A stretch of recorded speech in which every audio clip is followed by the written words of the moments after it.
some introductions and then we will get started. I will start. I'm Jack Marlowe. I teach politics at Juniata College in Pennsylvania. My name is Lester Brooks. I teach in the history department at Anne Arundel Community College in Arnold, Maryland, but also I'm a graduate of the University of Michigan, so go Blue.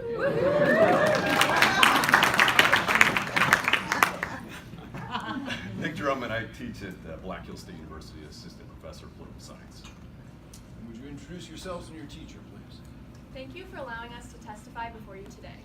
We are a unit composed of all juniors from East Grand Rapids High School. My name is Ella DeVries. My name is Drew Toy. My name is Ben Letta. My name is Carly Croft. My name is Will Zinzer. My name is Lily Montague, and we are coached by the lovely Adam Carlos, Ben Langes, and Amelia Fleming, and we are Unit 2. Very good. Welcome. And thanks to the teachers for all your late hours and hard work. Thank you guys for being here. Getting them here, so appreciate it. Great. So we're Unit 4 today, right? Okay, you can restart your hearts now. Yeah, Unit 2. How did the framers create the Constitution? So the question for today is question 3, and I will read it and we will get started. It starts with a quotation from Federalist 51. In framing a government which is to be administered by men over men, the great difficulty lies in this. You must first enable the government to control the governed, and in the next place oblige it to control itself. How does the system of government created by the framers of the Constitution oblige the government to control itself? Explain your position.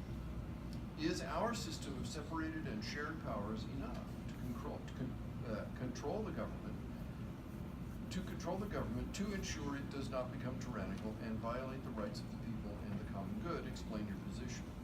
What civic virtues of citizens and elected officials, if any, are required to prevent the emergence of a tyranny, secure the rights of the people, and foster the common good? Explain your position. Okay, begin. James Madison contended in Federalist 51, if angels were to govern men, neither external nor internal controls on government would be necessary. Angels they were not. Therefore, in order to keep the government from operating with dangerous or illegitimate authority, a careful balance needed to be struck, in which the ambition of the government would be met by the ambition of the people and the governing. Throughout the dynamic history of our American government, a stable system of checks and balances has been necessary to prevent tyranny. While our system has not been invulnerable to abuses of power, it has been sufficient in upholding governmental balance. James Madison expressed in Federalist 47, accumulation of all powers, legislative, executive, and judiciary, in the same hands may justly be pronounced the very definition of tyranny. He theorizes a system in which branches of government would be codependent. These checks include Article 2, Section 4, which makes all civil officers subject to impeachment, which Elbridge Gerry claimed would keep a bad magistrate in fear. The executive has power over the judiciary, as justices must be appointed by the president and confirmed by the Senate. Branches also have self-checks, as members of the legislative branch are subject to expulsion by their colleagues with a 2/3 majority vote in Congress, and judges agree to follow stare decisis. There's no better example of Madison's balanced system than that of passing legislation. Whereas Parliament could pass a law with a simple majority vote, the Madisonian model requires a majority approved from both chambers and the president. An example of our system of checks and balances can be found with the 2010 version of the DREAM Act. The bill passed in the House but then was narrowly defeated in the Senate. After the failure of the DREAM Act, President Obama instituted a part of the DREAM Act into his DACA and subsequent DAPA program. With the tied decision, the Supreme Court referred back to the lower decision blocking DAPA and the expansion of DACA. The U.S. ensures multiple checks are in place to maintain the integrity of the lawmaking process. Despite our checks and balances, ambitious men have found ways to usurp the natural rights of the people. For example, during the Reconstructionist period post-Civil War, a series of discriminatory acts in the South essentially legalized racial segregation. These racially prejudiced laws would be upheld in the case of Plessy v. Ferguson on the basis that separate but equal facilities were constitutionally legal because, according to the court, the 14th Amendment did not apply to social rights. The executive remained reasonably quiet throughout the Jim Crow era until the passing of the Civil Rights Act. President Eisenhower proclaimed, "You can't change men's hearts with laws," while also privately supporting states' rights to discriminate. In order to maintain a fair government, it is necessary that citizenry holds the government accountable to higher laws. Article 6 of the Constitution establishes the Constitution as the supreme law, meaning that all members of government are subject to its boundaries. This principle was upheld in the Supreme Court case United States versus Richard Nixon, where the Supreme Court ruled that President Nixon could not use executive privilege to prevent the Watergate scandal tape recordings from being released. The Watergate scandal demonstrated, as Madison stated, that the people are the only legitimate fountain of power. Samuel Adams expressed, "If virtue and knowledge are diffused among the people, they will never be enslaved." In order to prevent the growth of tyranny, it is necessary that Americans participate and do so knowledgeably. While participation has increased, as seen with the highest midterm voter turnout in over 50 years, America still has a troubling knowledge deficit. A University of Pennsylvania study found that 37% of Americans are unable to name any rights in the First Amendment besides free speech. An ignorant populace makes it significantly easier for tyranny to take hold. While the power to participate is given to all, only those who do so knowledgeably can contribute effectively. Thank you. We are now ready for your questions. Okay, so talk to me a little bit. You said in your opening statement that stare decisis was one of the mechanisms that helped keep our system going. Explain that a little bit, because that is a Supreme Court choice that is not in the Constitution or in any of our laws, right? Stare decisis is the Supreme Court's choice to follow precedent on their cases, and this allows for when decisions are being made in lower courts or other areas around the country for them to look to the Supreme Court for guidance and deciding the solution to problems. This helps create more more consistency throughout the laws and public policy that are being enforced by the courts. I want to go elaborate here on this issue of civic virtue. And you talked about voter participation. I think you said it was high. What are the responsibilities, and how would you define? Can you elaborate on a definition of civic virtue? How do we get civic virtue? Is it just for the public officials, or what about for the citizens? An important element of civic virtue is to be educated and participate in your community effectively, and a way we can do this is through voting, and civic education is necessary for a good voter, and a way we can achieve civic education is by utilizing the website All Sides, which compiles news from many different sources to make sure that we don't get stuck in an echo chamber when it comes to one of our most important aspects of participation in government, which is civic education. A civic virtue is any action that is taken to benefit the community, and this can be seen, for example, with our We the People coaches, as they are taking their time out of their day with no direct reward for them, but they are spending it to benefit us and our knowledge and to help us with competition. Another example of civic virtue is political participation. We've seen an increase in political participation, especially among young voters today. For example, my colleague Drew and I, in this past summer, interned for our now Governor Gretchen Whitmer's gubernatorial campaign. Ralph Waldo Emerson once said that every election day is a revolution, and this shows the importance of voting. And we see that many countries like Sweden integrated compulsory voting into their system and have rates as high as 87% voter turnout. And however, this is a very controversial topic because of taking away our individual rights versus the common good. Along with civic virtue, we see enlightened self-interest. So when somebody contributes into politics, they not only benefit themselves, but they benefit everybody else around them. Okay, thank you. One of the big criticisms leveled against our complex system with its distribution of powers is that it results in gridlock.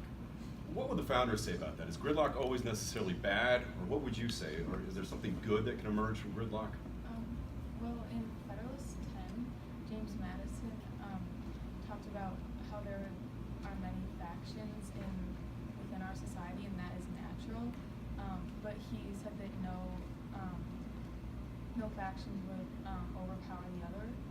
But as we can see in our society today, the two major political parties, the Democrats and the Republicans, have kind of taken power, and the extreme polarization has contributed to that gridlock. To expand on what my colleague was saying, gridlock isn't necessarily bad, but with hyper-partisanship today, that leads to nothing getting done in Congress, which leads to an over-reliance on the executive, which expands their power, and they end up carrying out actions that Congress has typically carried out in the past. So, do you think that the party system has, in general, worked in favor of the Madisonian institutions, Congress and so forth?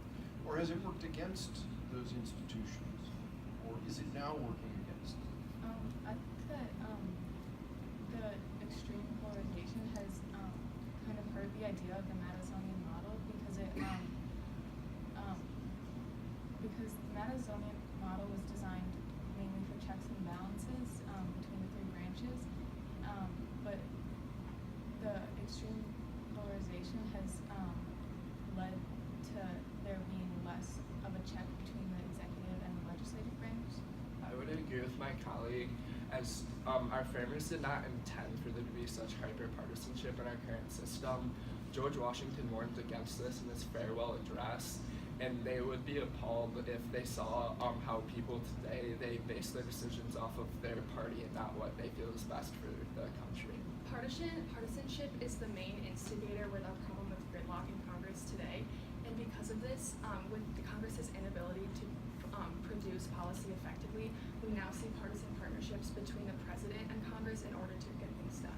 For example, following the most recent during the most recent government shutdown, Senate Majority Leader Mitch McConnell would not refuse to put forth any legislation on the Senate floor without the prior approval of President Trump. This showed how a partisan partnership between the legislative and executive branch basically rendered the legislative branch powerless.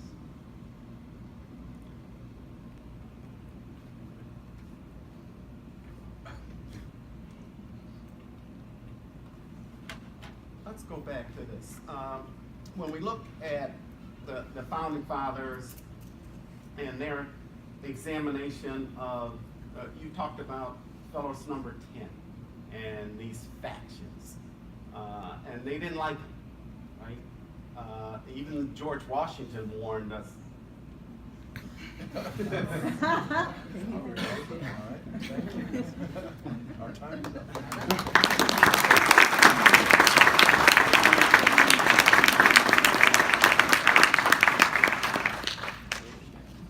Get in a hurry. All right, so we have a little feedback for you. And then you can leave. All right. I thought you did a nice job. This is a big group. It's hard to get everybody, contributing and so forth. But I think you managed that well. What we might have heard a little bit more about, and you almost kind of got into it a little bit, and that is federalism. You didn't talk about the way that works to keep our system sort of balanced and working, or whether it works, whether it actually contributes to that. But I thought your opening statement, I think stare decisis is a really interesting insertion in there, and I wish we could talk about it more, but oh well. But you guys are juniors, right? So you can all come to Juniata College and we'll talk about it there. So anyway, thank you. I thought you did a great job. I'll turn it over to my colleague. I liked the introduction. You really good pace. I mean, there are 6 of you, and you were able to break it into a good piece of information from each one of you, and I thought you did a really excellent job. I like the fact that you could agree and elaborate on each other's statements. I liked your comments. We could have gone on with regard to civic virtue because, that's still a very controversial issue today as it was then.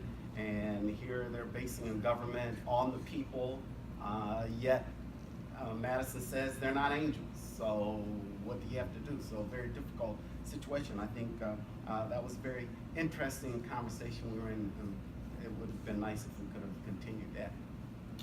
Well done. I thought all of you seemed very polished. You know your stuff, presented it well. I had to go to an alternate question. You often ask about the ambition question. What's driving the separation of powers? And you were all over that. So I had to ask the question about gridlock, which you answered very well. One thing I might add, though, is gridlock one of the advantages is it slows things down, and maybe that's a good thing in a democracy, even a Republican democracy. The founders thought sometimes people are just susceptible to what is fashionable in the times, right? They want that fickleness entering our politics, so slowing things down for that reason might be a good idea. One last question, true or false, Grand Haven has the best sunsets in the world?